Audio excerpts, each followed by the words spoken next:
أما بعد فأعوذ بالله من الشيطان الرجيم بسم الله الرحمن الرحيم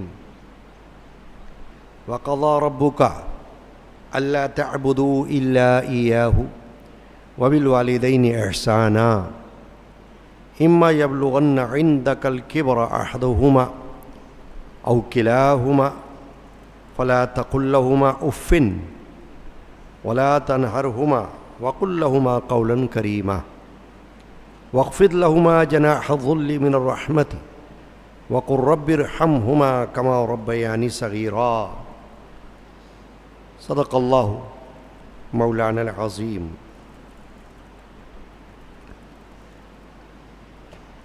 اللهم صل على سيدنا ومولانا محمد وعلى آله وصحبه وأهل بيته وعترته أجمعين صلاة وسلاما عليك يا سيدي يا رسول اللہ.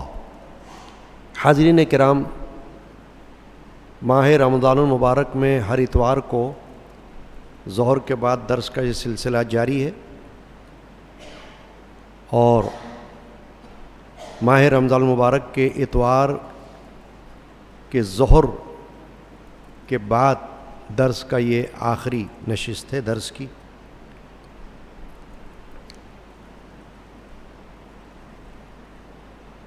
اور ویسے آپ کے علم میں ہے کہ روزانہ اعتکاف کے دنوں میں عصر کے بعد درس ہو رہا ہے، وہ انشاءاللہ جاری ہے. اس وقت قرآن مجید فرقان حمید کے 15ویں پارے سورہ بنی اسرائیل، سورہ اسراء بھی اسے کہا جاتا ہے، اس کی آیت نمبر 23 اور 24 کی تلاوت کا شرف اس فقیر گناہگار نے حاصل کیا ہے. آج کے درس کا موضوع ہے والدین کے حقوق. قرآن مجید کی جو آیات کریمہ کی تلاوت کی گئی ہے، اس میں پہلے تو اس طرف باری تعالیٰ جل شانہ نے توجہ دلائی، وَقَضَى رَبُّكَ أَلَّا تَعْبُدُوا إِلَّا إِيَّاهُ، اور تمہارے رب نے حکم فرما دیا کہ اس کے سوا کسی کو نہ پوجو. اس سے مراد ہے عبادت کسی کی نہ کرو. دین اسلام کی سب سے بڑی خصوصیت اور سب سے بڑا حکم یہ ہے کہ عبادت صرف اللہ کی جائے. وہ عمل جس کو ہم عبادت کہتے ہیں، جیسے نماز پڑھنا، روزے رکھنا، حج کرنا، یہ عبادات کہلاتی ہیں. یہ صرف اللہ کے لیے، یا عبادت کا مستحق سمجھنا صرف اللہ تعالیٰ کی ذات پاک کو. کیوں؟ کہ وہ تمام کائنات کا خالق مالک ہے، اور عبادت اس نے صرف اپنے لیے رکھی، کسی اور کو اس میں شریک نہ فرمایا اور نہ ایسا حکم دیا، نہ اس کی اجازت دی. چنانچہ یہ تو بالکل واضح مسئلہ ہے کہ عبادت صرف اللہ کی ہے. اب رہی تعظیم، عبادت الگ چیز ہے، تعظیم کا معنی ہے ادب. تعظیم ادب، تعظیم احترام، اور تعظیم میں نیک سلوک بھی آ گیا. یہ ہر ایک کے ساتھ ہو سکتا ہے جو اس کا مستحق ہے. اس لیے اللہ تبارک و تعالی نے ان آیات میں پہلے تو یہ حکم دے دیا کہ اللہ یہ حکم دیتا ہے، خود اللہ یہ حکم دے رہا ہے کہ اللہ کے سوا کسی کو نہ پوجو، یعنی اس کی پرستش نہ کرو کسی اور کی، عبادت نہ کرو کسی اور کی، عبادت کے لیے صرف اللہ ہے۔ ہم کلمہ طیبہ پڑھتے ہیں تو اس کا پہلا حصہ کیا ہے؟ لا الہ الا اللہ۔ تو کبھی معنی پہ بھی غور کرتے ہیں ہم کہ اس کا معنی کیا ہے، ترجمہ کیا ہے؟ لا الہ، کوئی معبود نہیں، کوئی عبادت کے لائق نہیں، الا اللہ، سوائے اللہ کے۔ یہ ہم روزانہ پڑھتے رہتے ہیں۔ کلمہ طیبہ کتنی بار ہمارے زبانوں پر آ جاتا ہے، نمازوں کے بعد بھی آ جاتا ہے، ویسے بھی آ جاتا ہے، تسبیح بھی پڑھ لیتے ہیں، لا الہ الا اللہ محمد رسول اللہ، محمد اللہ کے رسول ہیں۔ تو کلمہ طیبہ کا جو پہلا حصہ ہے یہ توحید کی طرف اشارہ کرتا ہے، اور ان آیات مبارکہ میں سب سے پہلے اللہ تعالیٰ نے توحید کی طرف اشارہ کیا۔ توحید کیا ہے؟ ایک اللہ کی عبادت، اللہ کو ایک ماننا، ایک جاننا، اس کو کہتے ہیں توحید، عقیدہ توحید۔ اسلام کا سب سے پہلا بنیادی عقیدہ، بنیادی عقائد میں سب سے پہلا عقیدہ عقیدہ توحید ہے۔ جب تک کوئی اس پر عمل درآمد نہ کرے باقی ساری باتیں بیکار ہو جاتی۔ پہلا عقیدہ عقیدہ توحید ہے، پھر رسولوں پر ایمان ہے، پھر آسمانی کتابوں پر ایمان ہے، پھر فرشتوں پر ایمان ہے، پھر آخرت پر ایمان ہے، وہ سب بعد میں۔ تو اگر پہلے اللہ ہی پر ایمان نہ ہو تو باقی سارے ایمان بیکار ہو جاتے ہیں۔ اس لیے سب سے پہلے عقیدہ توحید ہے، اور وہ یہ ہے کہ ایک اللہ کا تصور قائم کر دینا اور اپنی تمام تر عبادات کا مستحق، حقدار اس ایک اللہ کو سمجھ لینا۔ بس یہ دین اسلام کا ایسا پکا عقیدہ ہے کہ اس میں کسی مسلمان کو اختلاف یا اعتراض ہو ہی نہیں سکتا، اس پر سب متفق ہیں، فرقہ کوئی بھی ہو، جماعت کوئی بھی ہو، مگر سبھی یہ کہیں گے کہ ہاں عبادت صرف اللہ کی ہے۔ مگر اس کے فوراً بعد اللہ نے فرمایا وَبِالْوَالِدَيْنِ احسانا، اور ماں باپ کے ساتھ اچھا سلوک کرو۔ کیسی عظیم بات ہے، اتنا بڑا حکم آیا اللہ کی عبادت کا، اللہ نے اپنی طرف توجہ دلائی، اور فوراً بعد جس ہستی کی طرف توجہ دلائی وہ ماں کی ہے، باپ کی ہے۔ وَبِالْوَالِدَيْنِ، والدین میں دونوں آ جاتے ہیں، ماں بھی آ جاتی ہے، باپ بھی آ جاتا ہے۔ وَبِالْوَالِدَيْنِ احسانا، احسان کا معنی ہوتا ہے اچھا سلوک، اس میں کئی باتیں آ جاتی ہیں۔ ایک سلوک زبان سے ہوتا ہے، ایک سلوک اپنے مال سے ہوتا ہے، ایک سلوک پورے اعضاء سے ہوتا ہے۔ یعنی کہ جس طرح سے بھی نیک سلوک ممکن ہے اللہ فرماتا ہے اپنے ماں باپ کے ساتھ کرو۔ تو ہمارا موضوع بھی آج کا یہی ہے، وَبِالْوَالِدَيْنِ احسانا، کہ اللہ فرماتا ہے اپنے ماں باپ کے ساتھ نیک سلوک کرو۔ اب یہ صرف اسی آیت میں نہیں، قرآن مجید کی سورہ بقرہ میں بھی ارشاد ہے، سورہ انعام میں بھی ارشاد ہے، اور بھی سورہ میں ارشاد ہے۔ یعنی کئی جگہ اللہ تبارک و تعالی جل شانہ نے ماں باپ کی تعظیم، ان کے ساتھ حسن سلوک، نیک رویہ، اس کا حکم دے دیا۔ اب دیکھیے، ایک ہوتی اجازت، ایک ہوتا ہے حکم۔ اجازت تو یہ ہوتی ہے کہ آپ کو اجازت ہے آپ کرو یا نہ کرو، اجازت میں تو یہ ہو گئی بات، یعنی آپ کو چھوٹ دے دی، نہیں، حکم دیا۔ حکم میں دوسری کوئی بات نہیں، اٹل فیصلہ اللہ کا کہ ماں باپ کے ساتھ نیک سلوک کرو، اس میں کوئی رعایت نہیں، کوئی چھوٹ نہیں، اجازت والا معاملہ نہیں ہے، حکم ہے۔ جیسے جب اللہ نے فرمایا کہ اللہ تمہیں حکم دیتا ہے کہ اس کی عبادت کرو، تو یہ حکم ہے نا۔ اجازت تو یہ ہوتی ہے کہ تمہیں اجازت ہے کہ عبادت کرو، اجازت ہے کہ نہ کرو، نہیں۔ تو یہاں بھی حکم ہے کہ نیک سلوک کرو، یہ نہیں ہے کہ کرو یا نہ کرو۔ نہ کرو کا تو کوئی معنی ہی نہیں ہے یہاں پر، نہ کرو کو اللہ نے فہرست میں رکھا ہی نہیں ہے، حسن سلوک کا حکم دیا ہے، کرو یعنی ضروری۔ اب اچھے سلوک کے اندر بہت ساری باتیں آ جاتی ہیں۔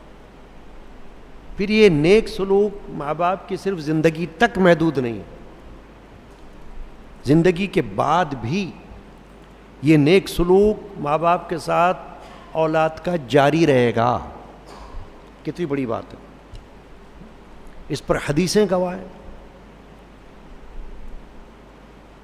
ان حقوق پر کہ مرنے کے بعد بھی جاری رہے گا۔ ایک صحابی نبی اکرم صلی اللہ علیہ وسلم کی بارگاہ اقدس میں حاضر ہوئے، پوچھا یا رسول اللہ، میں اپنے ماں باپ کے ساتھ زندگی میں نیک سلوک کرتا تھا، یعنی الحمدللہ میں ہمیشہ ماں باپ کے ساتھ اچھا رویہ، اچھا ایٹیچیوڈ، اچھا بیہیویئر، اچھا سلوک کرتا تھا، یہ تو اللہ کا بڑا شکر ہے۔ اب وہ انتقال کر گئے، صحابی نے سوال کیا، تو اب ان کے ساتھ نیک سلوک کی کیا صورت ہے؟ یعنی کہ اب بھی نیک سلوک ان کا جاری رہے گا ان کے ساتھ؟ حضور نے فرمایا ہاں، انتقال کے بعد نیک سلوک سے یہ ہے کہ تو اپنی نماز کے ساتھ ان کے لیے بھی نماز پڑھ، اور اپنے روزوں کے ساتھ ان کے لیے بھی روزے رکھ۔ اب اس میں کیا معلوم ہوا کہ حضور فرما رہے ہیں کہ تو نمازیں تو پڑھتا ہی رہے گا نا، کیونکہ تو زندہ ہے، ماں باپ تو فوت ہو گئے، ان کی نمازیں تو ختم ہو گئیں، ان کے روزے بھی ختم ہو گئے، اب ان کو نہ نماز کا پابند رکھا گیا نہ روزوں کا۔ جب تک وہ زندہ تھے وہ اپنی نمازیں پڑھتے تھے، اپنے روزے رکھتے تھے۔ اب تو نماز پڑھتا رہے گا نا، تو روزے بھی رکھتا رہے گا، ماں باپ کو تیرے چاہے کتنے سال ہو جائیں انتقال کیے ہوئے، تو اس سے کوئی فرق نہیں پڑے گا۔ تیرا حسن سلوک اپنے ماں باپ کے ساتھ اس صورت میں جاری رہے گا کہ جب تو نماز پڑھ تو ہو سکے تو ان کے لیے بھی نفلی نماز پڑھ لے، 2 رکعت نفل پڑھ لے اور ثواب بخش دے، یا اللہ اس کا ثواب میرے ماں کو، میرے باپ کو، روح کو پہنچا دے۔ اور جب تو روزہ رکھ تو نفلی روزہ اگر رکھے تو ماں باپ کے لیے بھی رکھ لے۔ تو معلوم ہوا کہ نفلی روزوں میں ماں باپ کی ایصال ثواب کی نیت بھی اللہ کے رسول نے بتا دی، اس نیت سے بھی روزہ رکھ لو کہ اس کا ثواب تمہارے ماں باپ کی روح کو پہنچے۔ پھر ایک اور بات ہے جو فقہاء سے معلوم ہو رہی ہے، حدیثوں سے بھی معلوم ہو رہی ہے، کہ اگر مال میں سے کچھ خرچ کرے ماں باپ کے انتقال کے بعد تو ان کے ثواب کی نیت سے خرچ کرے۔ اب اس کے ثواب میں بھی کوئی کمی نہیں ہوگی، جیسے نماز یہ پڑھ رہا ہے، ثواب اگر ماں باپ کی روح کو بھیجتا ہے، روزہ رکھ رہا ہے، اس میں نیت کر رہا ہے یا اللہ میرے اس روزے کا ثواب میرے ماں باپ کو بھی پہنچا دینا، تو ادھر بھی جائے گا ثواب اور خود اس کو بھی ملے گا۔ اور ثواب کے اندر اللہ تعالیٰ کمی نہیں فرماتا، یعنی ظاہر میں تو ایسا ہوتا ہے کہ اگر آپ کے پاس 10 روپے ہیں، آپ نے 10 میں سے 5 کسی کو دے دیے، تو آپ کے پاس کیا بچیں گے؟ کیا بچیں گے؟ 5 آپ نے مائنس کر دیا نا، تو آپ کے پاس کیا بچا؟ 5۔ اب ثواب آپ نے عبادت کی، ثواب میں سے ماں باپ کو ثواب بھیجا تو مائنس ہوا، مگر وہ ایسا مائنس نہیں ہے کہ پتہ یہ چلے کہ آدھا ادھر گیا آدھا تیرے پاس رہا، نہیں۔ اس پہ بڑی خوشخبری ہے کہ آپ نے جو ثواب بھیجا تو جو ثواب تمہارے ماں باپ کو ملا وہی ثواب تمہارے پاس بھی آ رہا ہے، تمہارے نام اعمال میں اتنا ہی رہے گا۔ تو اب بتاؤ کہ اگر یہ خوشخبری کسی مومن کو مل رہی ہے تو اس کا کیا بگڑ رہا ہے؟ تمہارے پاس سے تو کمی ہوئی نہیں، تمہارے پاس سے تو کمی نہیں ہوئی، تمہیں تو الٹا اللہ نے اجر اور ثواب عطا فرما دیا کہ تمہارے پاس ڈبل ثواب آ گیا، ایک اپنے ماں باپ کے لیے ثواب بھیجنا اور ایک خود تمہارے نام اعمال میں ثواب آ رہا ہے۔ چنانچہ انتقال کے بعد بھی اور پھر زندگی میں بھی یہ نیک سلوک کا معاملہ جو ہے یہ زندگی میں اور بعد الموت دونوں صورتوں میں جاری رہتا۔ اب اس سے تردید ہو گئی ان بدعقیدہ لوگوں کی جو یہ کہتے ہیں کہ مرنے کے بعد کسی کو کسی سے کوئی فائدہ نہیں پہنچ سکتا۔ اکثر وہابی عقیدے کے لوگ جو ہوتے ہیں وہ یہ کہتے ہیں کہ عمل اپنا جس نے کر لیا وہ کر لیا، اب تم قرآن پڑھ کے بخشو یا نماز پڑھ کے بخشو یا کچھ اور کرو، اس کا اس کو کوئی فائدہ نہیں، بلکہ اس کی قبر پر بھی جاؤ تو کوئی فائدہ نہیں۔ حالانکہ ایسا نہیں، احادیث شریفہ میں ہر بات کا پتہ چل رہا ہے۔ ابھی آپ نے سنا کہ اللہ کے رسول نے فرمایا کہ اپنے لیے نماز پڑھ تو ماں باپ کے لیے بھی پڑھ لے، یعنی ثواب بھیج دے۔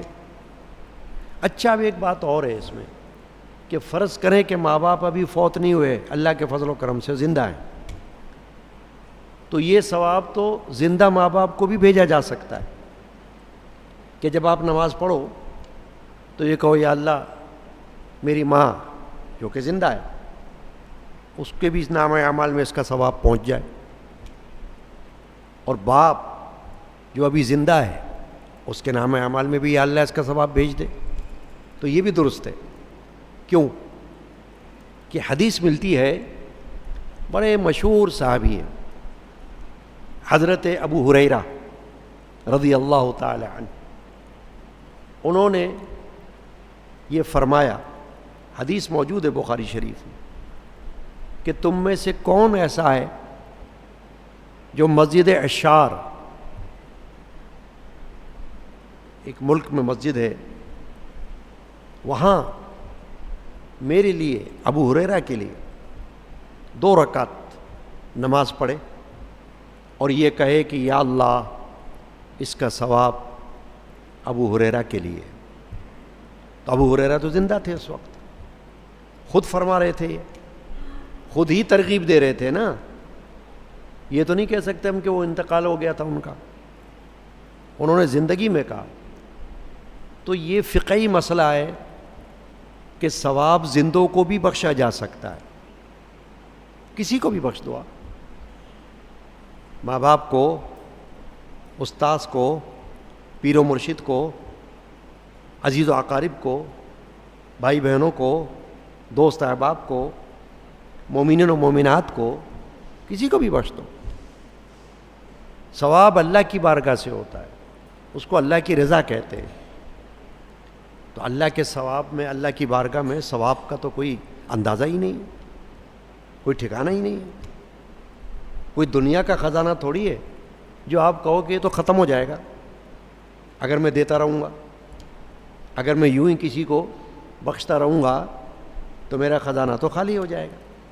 تو بھئی یہ دنیا کے خزانے سے تھوڑی آ رہا ہے ثواب، یہ تو اللہ کے خزانے سے جا رہا ہے۔ تمام زمین و آسمان کے خزانے اللہ کے لیے ہیں، تو اللہ کے خزانے میں کوئی کمی نہیں ہوگی۔ آپ روزانہ ڈھیروں ثواب کسی کو بخشتے رہو تو آپ کے لیے دروازہ کھلا ہوا ہے ثواب کا۔ اب آپ کو بات کیا یاد رکھنی ہے کہ وَبِالْوَالِدَيْنِ احسانا، اللہ نے فرمایا ماں باپ کے ساتھ احسان کرو۔ تو احسان کے اندر احادیث، قرآن میں تو تفصیل نہیں آئی اس کی کہ احسان کی کیا کیا تفصیلات ہیں، لیکن احادیث میں بہت کچھ آیا ہے۔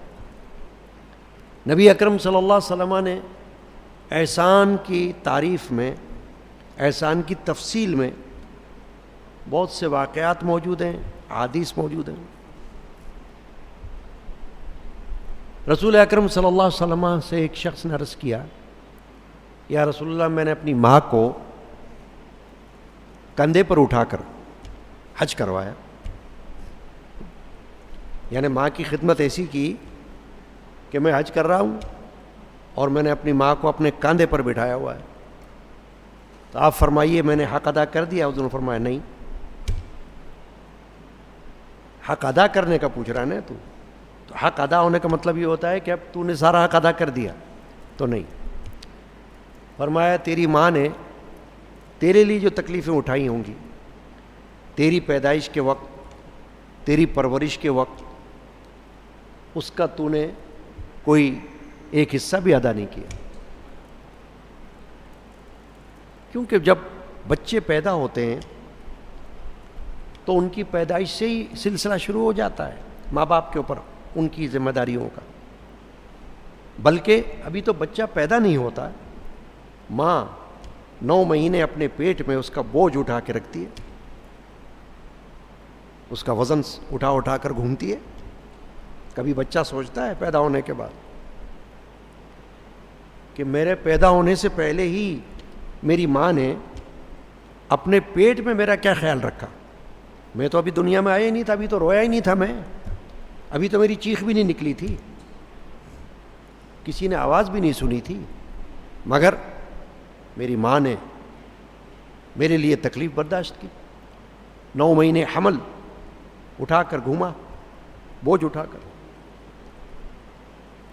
اسی لیے حدیث پاک میں حضور اکرم صلی اللہ علیہ وسلم نے فرمایا کہ قرآن بھی یہ کہتا ہے اور حدیث بھی کہتی ہے کہ ماں کا حق باپ سے کچھ زیادہ ہے۔ اب اس کی آپس میں تطبیق کیا ہے، ترتیب کیا ہے؟ کہ اس کی مثال یہ ہے کہ اگر آپ کے پاس 100 روپے ہوں، 100 روپے، اور آپ ماں باپ کو دینا چاہ رہے ہوں، تقسیم کرنا چاہ رہے ہوں، تو اس کا طریقہ یہ بتایا گیا ہے کہ 75 روپے ماں کو دو اور 25 باپ کو۔ اب یہ مت سوچو کہ یار یہ تو کم ہوئے باپ کے لیے، نہیں، کیونکہ حق ماں کا زیادہ رکھا گیا اور تعظیم باپ کی زیادہ رکھی گئی ہے۔ اب فقہاء نے فرمایا کہ ماں اور باپ دونوں پانی مانگ رہے ہوں، پانی پلاؤ، تو باپ کو پہلے پلاؤ، ماں کو بعد میں دو، تعظیم کے طور سے۔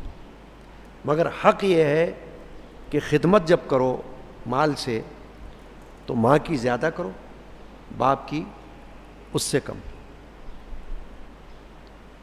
تو 75 میں سے 100 میں سے 75 روپے تو باپ کو دے دو اور 25 ماں کو دے دو، یوں 100 روپے ہو جائیں گے۔ یہ فقہاء نے بیان کیا مسئلہ سمجھانے کے لیے۔ تو ماں اور باپ ویسے دونوں ہی تعظیم کا مستحق ہے۔ جہاں تک ادب کا معاملہ ہے، ماں کا بھی ادب ہے، باپ کا بھی ادب ہے، دونوں کے ادب میں کوئی کمی نہیں ہوتی۔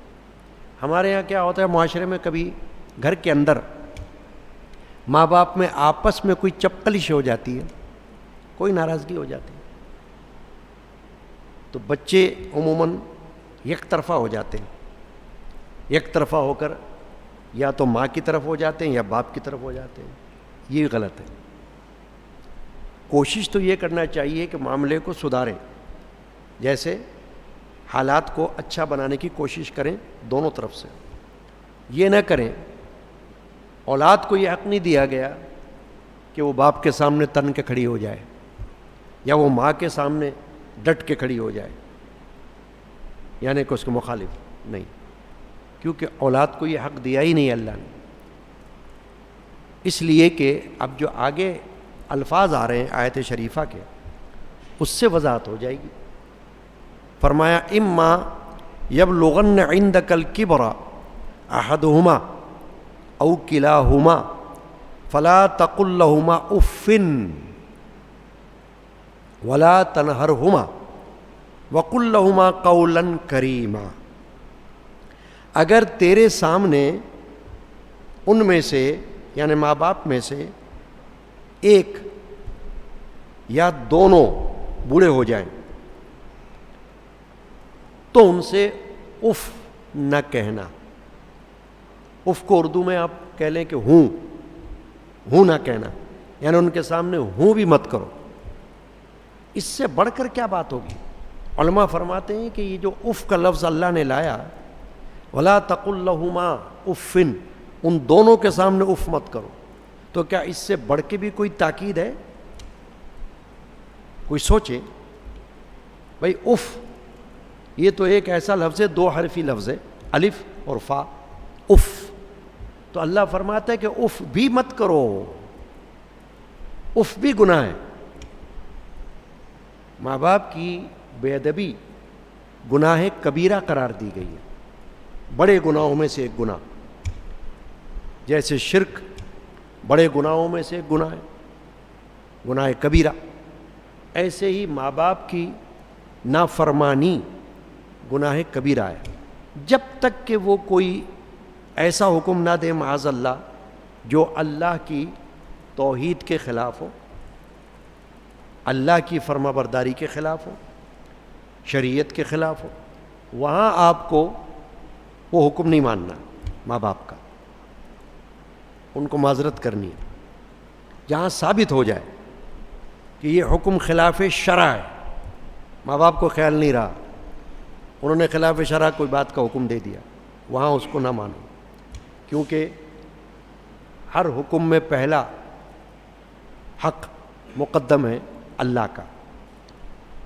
تو اللہ کے حکم کے خلاف اور کوئی حکم نہیں چل سکتا. تو جہاں یہ معلوم ہو جائے کہ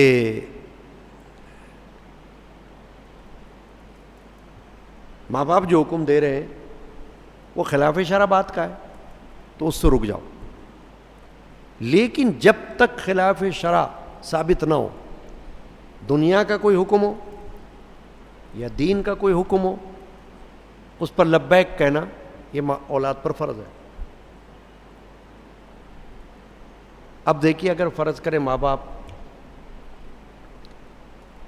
اولاد کے ساتھ کوئی ایسا سلوک کرتے ہیں جو اولاد کو ناگوار گزرتا ہے، تو اولاد جواب میں کوئی ایسا سلوک نہیں کر سکتی جو ماں باپ کو ناگوار گزرے. ایک حدیث میں حضور نے فرمایا، تم اپنے ماں باپ کو گالی مت دو. تو صحابی نے پوچھا، یا رسول اللہ، ماں باپ کو کون گالی دے گا؟ فرمایا، ماں باپ کو گالی دینا ایسا ہے کہ تم کسی کے ماں باپ کو گالی دو اپنے باپ کی وجہ سے یا ماں کی وجہ سے، وہ تمہارے ماں باپ کو جواب میں گالی دے تو وہ ایسا ہو گیا کہ جیسے تم نے اپنے ماں باپ کو گالی کھلوائی، ماں باپ کو گالی دلوائی تم نے. تو اس میں بھی احتیاط کرو کہ اپنے ماں باپ کو گالیاں نہ دلواؤ. تو اب تو معاشرہ ایسا ہو گیا ہے کہ لوگ خود ہی گالی دیتے ہیں ماں باپ کو، جاہل لوگ، جاہل اولاد، جن کو تعلیم تربیت نہیں مل سکی ایسی، نہ وہ کسی عالم کی صحبت میں بیٹھے، نہ فاضل کی خدمت میں گئے، نہ قرآن پڑھا، نہ حدیث پڑھی، نہ تعلیم حاصل کی، تو وہ تو ماں باپ کے سامنے ڈٹ کے کھڑے ہو جاتے ہیں.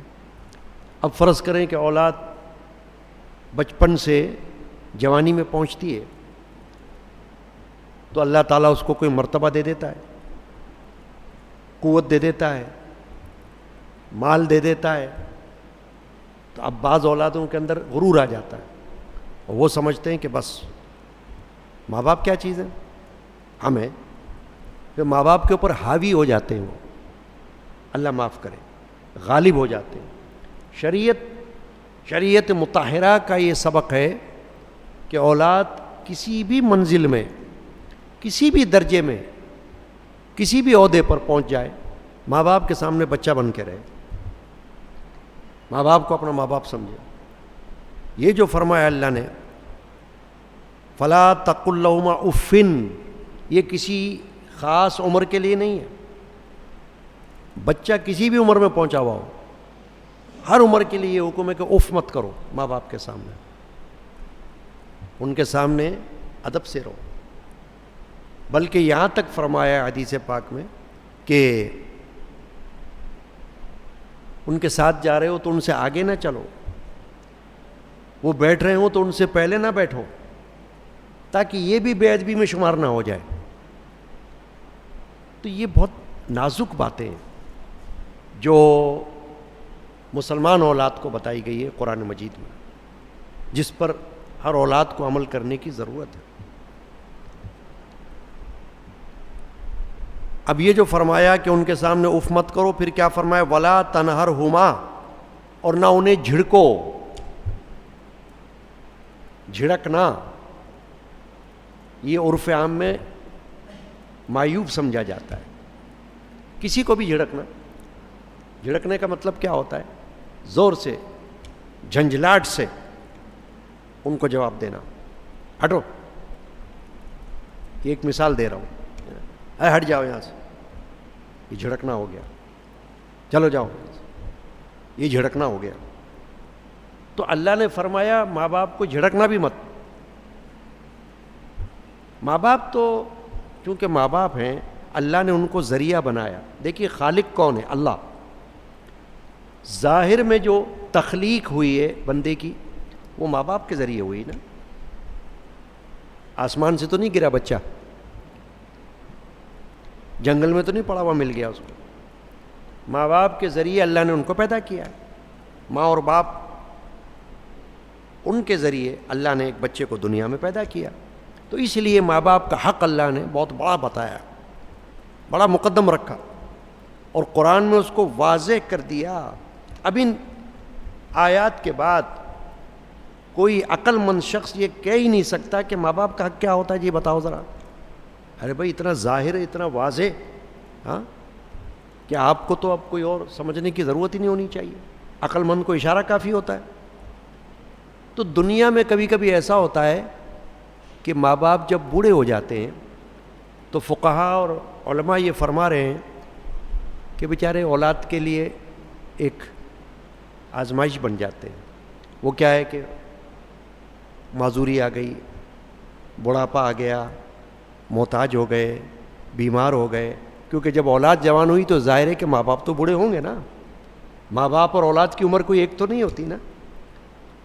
ماں باپ جوان تھے تو اولاد پیدا ہوئی، ابھی بچہ پیدا ہوا، اب ماں باپ نے اس کو پالا پوسا، اس کا پیشاب پخانہ دھویا، اس کو اپنے ہاتھوں سے کھلایا پلایا، اس کو انگلی پکڑ کے چلنا سکھایا۔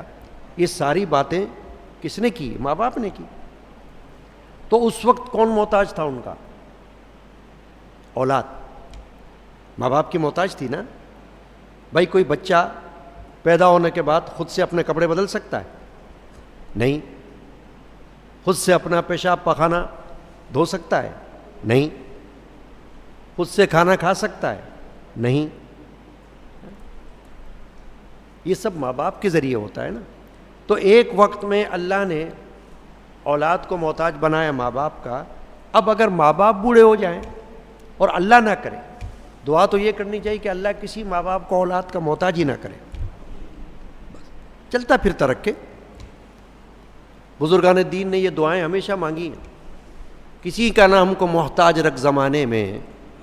میرے جد امجد یہ دعا مانگا کرتے تھے اپنی تقاریر میں، محفلوں میں، کسی کا نہ ہم کو محتاج رکھ زمانے میں، کمی ہے کیا میرے مولا تیرے خزانے میں۔ یا اللہ تو ہمیں اپنا ہی محتاج رکھنا، کسی کا محتاج نہ رکھنا۔ تو اول تو دعا یہ ہونی چاہیے۔ لیکن جب ماں باپ بوڑھے ہو جاتے ہیں تو ظاہر ہے کہ ان کی عمر اس وقت وہ ہو جاتی ہے کہ بچے جوان، ماں باپ بوڑھے۔ اب اگر کوئی ایسا وقت آ جائے کہ اولاد کو ان کی خدمت کرنی پڑ جائے تو کبھی کبھی ماں باپ کے اندر چڑچڑاپن آ جاتا ہے بڑھاپے میں، ہے نا۔ آپ کو ہو سکتا ہے 2 بار بات کرنی پڑ جائے ان کے سامنے، جیسے وہ ان کو سننے میں تکلیف ہو گئی، سمجھنے میں تکلیف ہو گئی۔ آپ نے کوئی بات کی، انہوں نے کہا کیا بیٹا، پھر آپ نے کہا یہ، انہوں نے کہا کیا بولا۔ تو اب یہ نہ ہو کہ 1-2 بار بولا تو آپ ایک دم چڑ جاؤ، جھنجلا جاؤ اور ان کو جھڑکو، نہیں، کیونکہ ان کی مجبوری کا خیال کرو، ان کی معذوری سمجھو، ان کی محتاجی کا خیال کرو کہ وہ اس وقت معذور ہیں، محتاج ہیں، اپنی عمر کے اس حصے میں جس میں ان کو اولاد کی ضرورت ہے۔ اب غیر مسلم معاشرے میں تو یہ بھی ہوتا ہے کہ جب ماں باپ بوڑھے ہو جاتے ہیں تو اولادیں جا کر کسی یتیم خانے میں چھوڑ دیتی ہیں، یا کسی اسپتال میں ان کو سرکاری اسپتال میں داخل کرا دیتی ہیں۔ یعنی ان کی خدمت کرنا بھی اپنے لیے بھاری سمجھتے ہیں، حالانکہ جہاں تک ہو سکے اپنے ہاتھوں سے اپنے ماں باپ کی خدمت کرنی چاہیے۔ میں نے اپنے والد ماجد کو دیکھا کہ میرے دادا، میرے جد امجد رحمۃ اللہ علیہ انتقال کے وقت تقریباً 84-85 سال کی عمر شریفہ تھی ان کی، تو بستر مرگ پہ تھے، بستر علالت پہ تھے اور ضعیف تھے، تو میرے والد نے جو ان کی خدمت کی وہ میرے لیے ایک مثال ہے۔ میں نے خود اپنی آنکھوں سے دیکھا، اپنی آنکھوں سے رفع حاجت کروانا اور ان کے کپڑے وغیرہ بدلوانا، ان کی خدمت کرنا، یہ سب میرے والد ماجد اپنے ہاتھوں سے کرتے تھے، میں نے دیکھا گناہ گار آنکھوں سے۔ تو یہ سب باتیں سمجھنے کے لیے ہوتی ہیں کہ ماں باپ کے ساتھ نیک سلوک میں کیا کیا چیز آ جاتی ہے۔ نیک سلوک صرف یہی نہیں کہ زبان سے آپ نے کہہ دیا السلام علیکم کیسے ہیں آپ، نیک سلوک میں تو بہت ساری باتیں، خدمت ہے، چھوٹی خدمت، بڑی خدمت، زبان کی خدمت، مال کی خدمت۔ ایک حدیث پاک ہے کہ ایک شخص نے آ کر حضور سے شکایت کی صلی اللہ علیہ وسلم سے کہ میں ضرورت مند ہوں، میرا بیٹا تو مالدار ہے مگر مجھے کچھ دیتا نہیں ہے، یعنی مجھ پر خرچ نہیں کرتا۔ تو سرکار دو عالم صلی اللہ علیہ وسلم نے اسے بلوایا، بیٹے کو بلوا کے کہا کہ تیرا باپ یہ شکایت کر رہا ہے، اب سن، حضور نے فرمایا تو اور تیرا مال تیرے باپ کا ہے، تو خود بھی اور تیرا مال بھی جو تیرے پاس ہے وہ تیرے باپ کا ہے، یعنی تو اس کو اپنا مت سمجھ، اپنے باپ کا سمجھ۔ حالانکہ حقیقی مالک تو اللہ ہے، مگر تیرے ماں باپ کے صدقے میں اللہ نے تجھ کو عطا کیا، تیرے ماں باپ کی دعاؤں سے اللہ نے تجھ کو عطا کیا۔ تو ماں کی فضیلت بھی حدیثوں میں بیان کی گئی۔ ایک صحابی نے پوچھا یا رسول اللہ میرے سلوک کا سب سے زیادہ مستحق کون ہے؟ فرمایا تیری ماں۔ پھر اس نے دوبارہ پوچھا اور؟ فرمایا تیری ماں۔ فرمایا اور؟ فرمایا تیری ماں۔ پھر پوچھا تو فرمایا تیرا باپ۔ تو اس سے یہ معلوم ہو گیا کہ حق زیادہ ماں کا بتایا گیا۔ وجہ اس کی وہی آ گئی کہ ماں نے کچھ اضافی تکلیفیں برداشت کی ہیں، پیدائش سے پہلے، پیدائش کے وقت، بچے کی پیدائش کے وقت جو تکالیف ہوتی ہیں وہ ماں ہی جانتی ہے، پھر پیدائش کے بعد اس کی پرورش میں جو بنانے میں، سنوارنے میں، اس کی ضروریات میں جو کردار ہوتا ہے وہ ماں کا زیادہ ہوتا ہے، تو اس لیے حق ماں کو زیادہ دیا اللہ نے۔ اب کیا فرمایا آگے؟ وَقُلْ لَهُمَا قَوْلًا كَرِيمًا، اور ان سے تعظیم کی بات کہہ۔ دیکھیے آ گئی بات، اللہ نے فرما دیا کہ ان کے سامنے جب بات کر تو عزت سے کر۔ ایک تو یہ کہ ماں باپ کو نام لے کر مت پکار۔ اب دیکھیے اولاد کو ماں باپ کا نام تو پتہ ہوتا ہے نا، وہ اولاد کیا جس کو نہ ماں کا نام معلوم ہو نہ باپ کا نام معلوم ہو، نام تو معلوم ہے، لیکن ماں باپ اولاد کو اس کے نام سے پکار سکتے ہیں، مگر اولاد کو منع کیا گیا ہے کہ ماں باپ کو نام لے کر نہ پکارنا۔ امی کہہ دو، اماں کہہ دو، ابو کہہ دو، ابا کہہ دو، لیکن نام لے کر پکارنا اولاد کو منع ہے۔ کیوں؟ ادب اس میں نہیں رہتا، بے ادبی ہوتی ہے۔ ماں باپ لے سکتے ہیں کیونکہ اولاد ماں باپ سے نچلے درجے میں، ماں باپ ان سے اگلے درجے میں۔ تو فقہا نے فرمایا کہ ماں باپ تو اولاد کو نام لے کے پکارتے ہی ہیں، ہے نا، نام لے کے بولتے ہیں ادھر آ جاؤ، لیکن بیٹا یا بیٹی نہ ماں کو نام لے کے پکار سکتی ہے نہ باپ کو، ان کو تو اس نام سے پکارنا ہے جو ان کے لیے انتخاب رکھا گیا ہے، اس نام سے پکارو۔ اور قولاً کریما، ایسی بات مت کرنا جس سے ان کی دل آزاری ہو، اچھا کلام کرنا، ان سے شائستگی سے بات کرنا۔ ادب سے بات کرنا، بات کرتے ہوئے محتاط رہنا. ہو سکتا ہے کہ تمہارا کوئی الفاظ کیا، کوئی ایک لفظ تمہارے منہ سے ایسا نکل جائے جو ماں باپ کے دل کے اندر چھری چلا دے. ہو سکتا ہے وہ تم پر ظاہر نہ کریں، لیکن دل میں سوچیں کہ یار کیسا بے ادب بچہ ہے، کیسی بے ادب بچی ہے کہ یہ تو ہماری کوئی تعظیم ہی نہیں کر رہے. نبی پاک صلی اللہ علیہ وسلم نے حدیث میں فرمایا کہ آخری زمانہ جو ہوگا اس میں قیامت کی جو نشانیاں ہوں گی ان میں سے ایک نشانی یہ بھی ہے کہ اولاد اپنی بیوی کی وجہ سے، یعنی بیٹا اپنی بیوی کی وجہ سے اپنے ماں باپ کو برا بولے. یعنی ایسا بھی ہوگا. تو ایسا ہوتا ہے معاشرے میں کہ کبھی کبھی بیٹا اتنا اندھا ہو جاتا ہے کہ وہ ماں باپ کے خلاف کھڑا ہو جاتا ہے، ماں باپ کے سامنے بے ادب بن جاتا ہے. تو یہ وہی بات ہے کہ حدیث سچا ہو رہی ہے، سچ ثابت کر رہی ہے.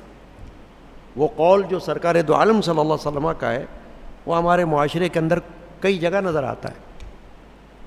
اسی لیے فقہا فرماتے کہ اپنے بچوں کو، بیٹوں کو، بیٹیوں کو شروع سے تربیت میں رکھو. اگر ان کی کوئی غلط بات دیکھو، چاہے بچپن میں ہی دیکھو، ٹوکو، خبردار ایسا نہیں کرنا. یعنی ان کو بدتمیزی مت کرنے دو. بچوں کی شرارتیں ہوتی ہیں، شرارتیں اور چیز ہوتی ہیں. شرارتیں تو وہ ہوتی ہیں جس پر ماں باپ خوش ہوتے ہیں، ہنستے ہیں، دیکھو کہ ماشاءاللہ کیا کر رہا ہے نا. کوئی ایسی بات کرتا ہے بچہ تو ماں باپ کو خوشی ہوتی ہے، دل خوش ہوتا ہے، وہ شرارت ہوتی ہے. یا وہ ایسی بات ہوتی ہے جس سے دل خوش ہوتا ہے، برا نہیں مانتا. لیکن اگر لگے کہ بدتمیزی کر رہا ہے بچہ، گالی دے رہا ہے، برا لفظ بول رہا ہے، فوراً ٹوکو، ہے خبردار. یعنی اس کو بتا دو آئندہ نہیں کرنا ایسا، تاکہ وہ سہم جائے کہ نہیں یہ تو غلط بات ہے. اور اس کو سمجھاؤ، بیٹا یہ بہت غلط بات ہے، ہاں ایسے نہیں کرنا آئندہ، یہ اللہ ناراض ہوتا ہے ایسے. یعنی اس کو اس طرف توجہ دلاؤ کہ بھئی یہ اللہ تعالیٰ دیکھتا ہے نا، اللہ تعالیٰ ناراض ہوتا ہے، تم ایسے نہیں کرنا. اچھا، یعنی جب بچہ نادان ہے، اتنا سمجھدار نہیں ہے تو.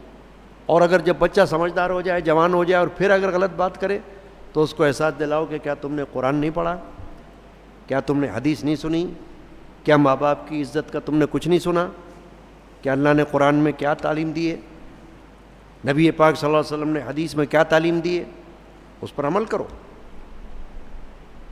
پھر آگے اللہ نے ابھی بس نہیں کیا. دیکھیں نا کیسی بڑی باتیں آئی، قرآن میں آ رہی نا بات، یہ نص قرآنی سے ثابت ہو رہی ہے ماں باپ کی تعظیم. آگے فرماتے اللہ پاک وَاخْفِضْ لَهُمَا جَنَاحَ الذُّلِّ مِنَ الرَّحْمَةِ، اور ان کے لیے عاجزی کے بازو بچھاؤ، عاجزی کے کاندھے جھکاؤ. یہ فرمایا یعنی جب تم ان کے سامنے کسی قابل ہو گئے تو اب ایسا مت کرنا کہ ان کے سامنے اکڑ جاؤ کہ تمہیں نہیں معلوم ہم اس وقت دنیا میں کتنے شہرت یافتہ ہیں، کتنے بڑے عہدے پر ہیں، کتنے بڑے بزنس مین ہیں ہم، کتنے بڑے افسر ہیں ہم.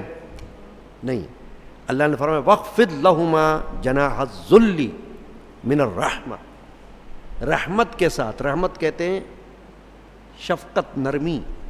فرمایا ان کے سامنے نرمی کے کاندھے جھکاؤ، یعنی سختی مت کرو ماں باپ کے سامنے. تم کچھ بھی بن جاؤ، عالم، فاضل، قابل، افسر، کاروباری بندے، سرمایہ دار، کچھ بھی بن جاؤ، لیکن ماں باپ کے سامنے اپنے کاندھے جھکاؤ، عاجزی کے کاندھے، یعنی عاجز بن کرو، ان کے سامنے عاجز بن جاؤ. بولو میں کچھ نہیں ہوں، اے ماں اے باپ میں تیرے سامنے کچھ بھی نہیں ہوں. یہ ہے بات. پھر آگے دعا حکم دیا اللہ نے اولاد کو، دعا کرو اپنے ماں باپ کے لیے. لیکن ایک وقت ہوتا ہے کہ ماں باپ دعا کرتے ہیں نا، ایک تو اولاد پیدا ہونے سے پہلے دعا کرتے ہیں. جیسے قرآن مجید میں دعا ہے ربی حب لی من الصالحین، پیغمبر کی دعا ہے. حضرت ابراہیم علیہ السلام کی یہ دعا ہے کہ ابھی اسماعیل علیہ السلام پیدا نہیں ہوئے تھے کہ آپ نے دعا مانگی اے میرے رب مجھے نیکوں میں سے اولاد دے. تو ایک تو یہ کہ ماں باپ دعا مانگتے ہیں، ابھی اولاد پیدا بھی نہیں ہوئی، کہ یا اللہ ہمیں اولاد دے. تو دعا یہ مانگنی چاہیے کہ یا اللہ نیک اولاد دے، تندرست اولاد دے۔ اب ایک وقت وہ آتا ہے کہ اللہ یہ فرما رہا ہے کہ اولاد کو چاہیے کہ اپنے ماں باپ کے لیے دعا کریں، کیونکہ اب وہ بوڑھے ہیں، اب وہ عمر کی اس منزل میں کہ تمہارے مال کی بھی ان کو ضرورت ہے اور تمہاری دعاؤں کی بھی ان کو ضرورت ہے، تمہاری خدمت کی بھی ان کو ضرورت ہے۔ جو خدمت تم سے ہو سکی ہو اس میں کوئی عیب مت سمجھو، اور خوشی کے ساتھ خدمت کرو، ناگواری کے ساتھ نہیں، خوشی کے ساتھ، بلکہ یہ سمجھو کہ کوئی اور بھی خدمت ہو، اللہ کرے تو میں کروں۔ چنانچہ فرمایا کیا دعا کرو؟ وَقُلْ رَبِّ ارْحَمْهُمَا كَمَا رَبَّيَانِي صَغِيرًا، اور عرض کرو اللہ کی بارگاہ میں، اے میرے رب تو ان دونوں پر رحم فرما جیسے کہ ان دونوں نے مجھے بچپن میں پالا، یعنی میرے پر بچپن میں انہوں نے رحم کیا، میں رحم کا مستحق تھا، میں اپنے ہاتھ پاؤں سے کچھ نہیں کر سکتا تھا، جب تک میں نے شعور کی منزل میں قدم نہیں رکھا میری ماں نے مجھ کو سکھایا، میرے باپ نے مجھ کو سکھایا، ماں نے اپنے ہاتھوں سے مجھ کو سب کچھ کرنا سکھایا، باپ نے اپنا پیسہ خرچ کیا، اپنا مال مجھ پہ خرچ کیا، اپنا وقت مجھے دیا۔ اب ایسا وقت آ گیا ہے کہ اے اللہ جس طرح انہوں نے بچپن میں مجھ پر رحم کیا تھا تو ان پر رحم فرما، تو ان پر رحم فرما۔ اب یہاں تک میں نے یہ آیات شریفہ پڑھی، 2 آیات شریفہ، اور اس میں جو کچھ آپ نے سنا وہ ماں باپ کے حقوق کے بارے میں سنا۔ ایک حدیث پاک بڑی اہم حدیث ہے، حضور فرماتے ہیں کہ اپنے باپ کے دوستوں کے ساتھ اچھا سلوک کرنا، باپ کے دوستوں کے ساتھ اچھا سلوک، کہ اگر زندگی میں تمہارے باپ کا کوئی دوست تھا، اب باپ فوت ہو گیا تو تم اس کو بھولنا مت، کیوں کہ جب تم اس کے ساتھ اچھا سلوک کرو گے تو باپ کی روح خوش ہوگی۔ تو میں اکثر لوگوں کو کہتا ہوں، اولادوں کو جن کے ماں باپ یہاں پر مرید رہے، جن کے ماں باپ یہاں پر عقیدت سے آتے رہے، جن کے ماں باپ یہاں پر خدمت کرتے رہے، ہم نے اپنی گناہگار آنکھوں سے دیکھا، تو میں ان کے اولادوں کو کہتا ہوں کہ جب حدیث میں یہ فرمایا حضور نے کہ اپنے باپ کے دوستوں سے حسن سلوک کرو، تو باپ کے مرشدوں سے حسن سلوک کی کتنی اہمیت ہوگی۔ سوچو کہ باپ جن کو اپنا پیر سمجھا، جس نے اپنا مرشد بنایا، جن ساری زندگی ان کی خدمت میں لگا رہا، ان کی محبت میں رہا، تو اولاد کو بھی چاہیے کہ ایسی ہستیوں کے ساتھ محبت کا سلوک کرے۔ کیوں کہ ماں باپ کی روح خوش ہوگی اگر ماں باپ دنیا میں نہیں ہے۔ اور اس جگہ جانا جو نیک جگہ ہو جہاں ماں باپ جاتے تھے، جیسے یہ نیک جگہ ہے، اللہ کا گھر ہے، اللہ والوں کا در ہے۔ اب یہاں اگر کسی کے ماں باپ آتے رہے، سالوں آتے رہے، ہوتا ہے نا ایسے، فوت ہو گئے اور بچوں کو پتہ ہے، بڑا بد نصیب ہے وہ بیٹا اور بیٹی کہ جو کبھی جھانکے بھی نہ، بد نصیبی ہو گئی نا کہ ان کو پتہ ہو کہ ہمارے ماں باپ تو یہاں پر جان دیتے تھے، اپنی مال دیتے تھے اپنا، تو ہم تو بد نصیبی ہماری، ہم محروم ہیں۔ ان کو سوچنا چاہیے کہ اس جگہ جو نیک جگہ ہوتی جہاں ماں باپ آتے رہے، یہ ماں باپ کے حقوق میں سے کہ جب اولاد اس جگہ کو اپنا ٹھکانہ بنائے اور اس جگہ کی قدر کرے تو اس میں ماں باپ کی روحانیت خوش ہوگی۔ نبی اکرم صلی اللہ علیہ وسلم نے فرمایا کہ ماں باپ خدا نہ خواستہ اگر دنیا سے ناراض ہو کر جائیں، کبھی کبھی ہوتا ہے ایسا کسی وجہ سے، تو فرمایا اب کیا ہے، اولاد کو کیا کرنا ہے کہ ان کی قبر پر جائے، ان کے لیے استغفار کرے، توبہ کرے اپنے رویے پر، تاکہ اس کا ثواب ان کو بھیجے، اور دعا کرے کہ اللہ تعالیٰ اس کے ماں باپ کو اس سے راضی کر دے، ماں باپ اس سے راضی ہو جائیں۔ اگر دنیا میں راضی نہیں تھے تو اللہ تعالیٰ ان کو آخرت میں راضی کر دے، کیونکہ حقوق جو ہوتے ہیں نا، حقوق العباد، آپ نے سنا ہوگا کہ اس کی معافی صرف اسی بندے سے ہوگی جس کا قصور ہوا ہے۔ اللہ کا حق جو ہوتا ہے وہ اللہ معاف خود ہی فرمائے گا، لیکن بندے کے حق کو اللہ تعالیٰ بندے سے معاف کروائے گا. تو اگر دنیا میں نہیں معافی مانگا تو پھر آخرت میں اللہ تعالیٰ اس سے معافی منگوائے گا اور پھر اس کو معاف کرے گا. اگر اس نے معاف نہیں کیا تو معاف نہیں ہوگا. آخر میں ایک واقعہ بیان کرتا ہوں کہ میرے دادا کے ایک مرید تھے، ان کے بچے جوان، وہ مرید کاروباری بندے تھے، دکان تھی ان کی، فیکٹری تھی ان کی. تو ایک دن مجھے کہا انہوں نے کہ میرے بچے مجھے بڑے تنگ کر رہے ہیں. اب بچے بھی بچوں والے، یعنی یہ نہیں کہ چھوٹا بچہ تنگ کر رہا، وہ خود بچوں والے آگے بچے بھی. کہا بچے بڑی نافرمانی کر رہے ہیں، دکان پہ بھی قبضہ کر رہے ہیں، وہ بھی کر رہے ہیں، یہ بھی تو وہ بھی تو، تنگ کرتے ہیں مجھے بہت ہو. تو آپ ایسا کریں کہ ماں باپ کے حقوق پر کچھ لکھیں. مجھے کہا ماں باپ کے حقوق پر کچھ لکھیں. اب عرس آنے والا تھا میرے والد اور میرے دادا کا، تو 15 دن رہتے تھے.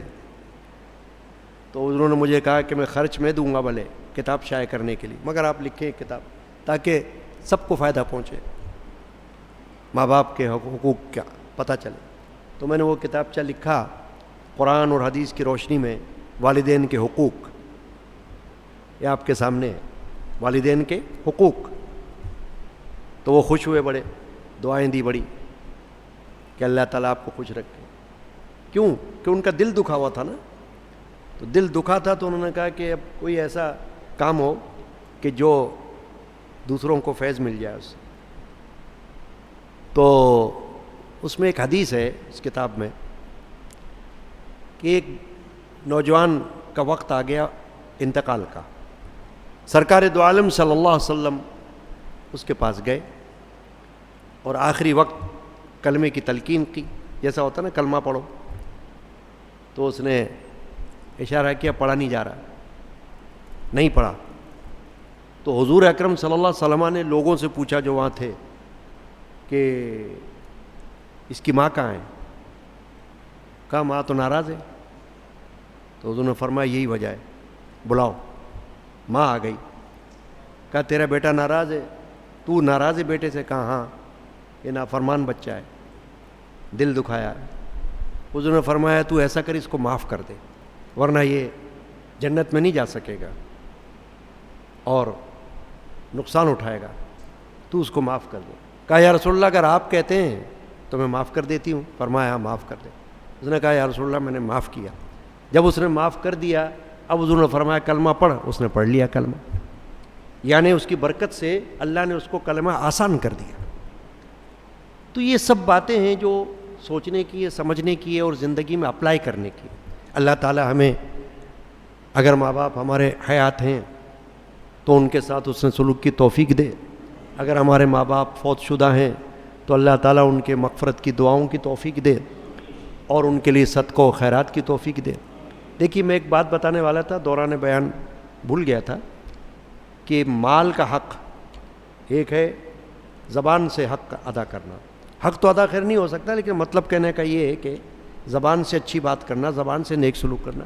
مال سے نیک سلوک کرنے کی مثال کیا ہے کہ ہمارے امام اعظم ابو حنیفہ رضی اللہ تعالی عنہ، جن کی فقہ میں ہم لوگ حنفی کہلاتے ہیں، وہ فرماتے ہیں اپنی کتاب میں کہ میں اپنے ماں باپ کے لیے ہر جمعے کو 20 درہم خیرات کرتا ہوں، اللہ کی راہ میں صدقہ کرتا ہوں.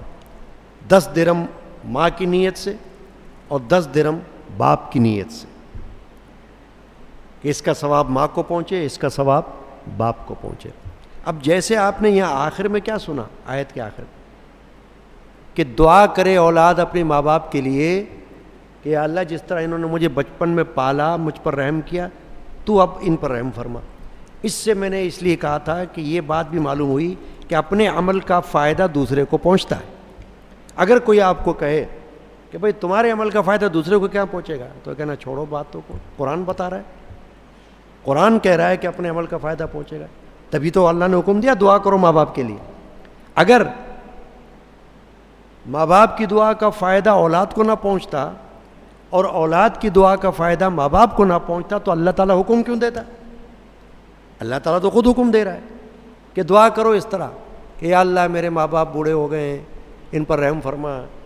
تو یہ دعا ہے نا, اولاد کر رہی نا, تو اس کا مطلب ہے اس کا فائدہ پہنچ رہا ہے نا ان کو, اللہ قبول کرے گا ان کی دعا. اللہ تعالیٰ ہمیں سمجھنے کی اور عمل کی توفیق عطا فرما. اللہم صلی علی سیدنا محمد وعلی آلہ واصحابہ اجمعین. یا اللہ جو کچھ قرآن مجید کی آیت شریفہ تلاوت کی گئیں, درس ہوا, حدیث شریفہ بیان کی گئیں, ان سب کو قبول فرما. حضور نبی کریم رحمۃ اللہ عالمین شافی المذنبین صلی اللہ علیہ وسلم کی بارگاہ اقدس میں ان کو نظر فرما. صحابہ کرام, اہل بیت عظام, تابعین, تبع تابعین, اولیاء کاملین رضی اللہ عنہ اجمعین کی بارگاہ اقدس میں نظر. سیدنا غوث الاعظم رضی اللہ تعالیٰ عنہ کی بارگاہ اقدس میں نظر فرما. آمین. یا اللہ پاک ہمارے مرشدان پاک کی ارواح کو ثواب پہنچا. ہم میں سے جس کے والدین تیری بارگاہ میں پہنچے ہوئے, یا اللہ ان کو ثواب پہنچا.